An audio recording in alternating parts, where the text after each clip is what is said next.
Peter, and I'm going to be doing the neonate resuscitation scenario for you. So at this point, mum's just given birth. If it's within the first 60 seconds of the baby's life, you may have not even completed your APGAR before you've decided this child needs interventions.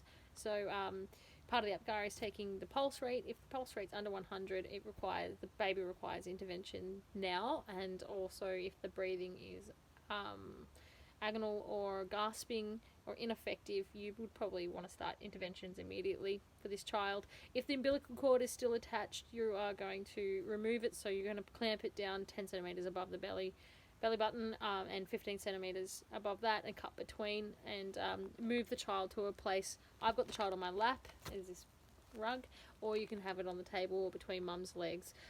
Just ensuring that you have the shoulders ramped so the occipital lobe is considered when you want to make sure that airway's patent. So certainly down here. So if as part of your APGAR, you should have already done a pulse rate check. So as you've tapped it out, we'll assume this child's pulse rate is above 60 but below 100, which indicates that the child requires some aeration breaths. Use a BVM, a neonate BVM. Ensure you've got the correct size and ensure you've taken off the blow-off valve stopper so you don't overinflate the child's lungs or create excessive pressure. And ensure that you get a good seal with a face mask.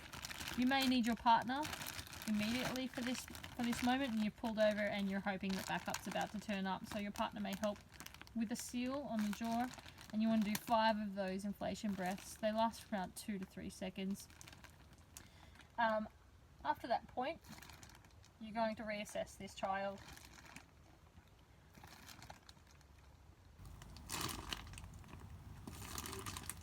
Probably while you're doing this, your partner can inform the backup about the changing situation with the child and the mother, and possibly inform the mother about what's actually happening with the child.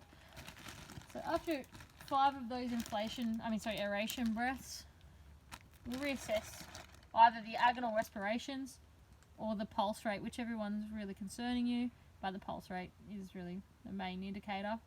If the pulse rate is above 100, you can actually slow your interventions down and just monitor the baby en route to hospital and possibly make it a faster extrication. If the pulse rate remains at 100, you'd add oxygen to the BVM and continue to support them. If the pulse rate drops below 60, however, that's when you're going to commence CPR, because that pulse rate is not a perfusing pulse rate for this child. At that point, you'd have to ensure that your partner is prepared to either connect up the BVM to oxygen or have it already connected and be ready to give breaths. So the person holding the child or the treating officer will be doing thumb compressions. 3 to 1 is the ratio, so for every 3 compressions, your partner is going to give 1 breath with oxygen.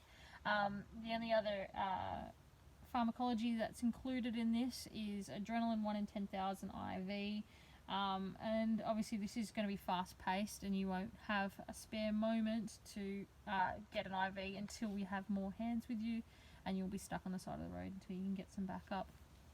Unless you're out in the bush, you're going to have to make some decisions about whether mum's going to help you or who's going to drive, whether you can get a police officer to help. I think that's about it. Of course, I didn't mention PPE or scene safety. You would have already had that in situ. This situation, you don't just have a baby fly into your lap and away you go.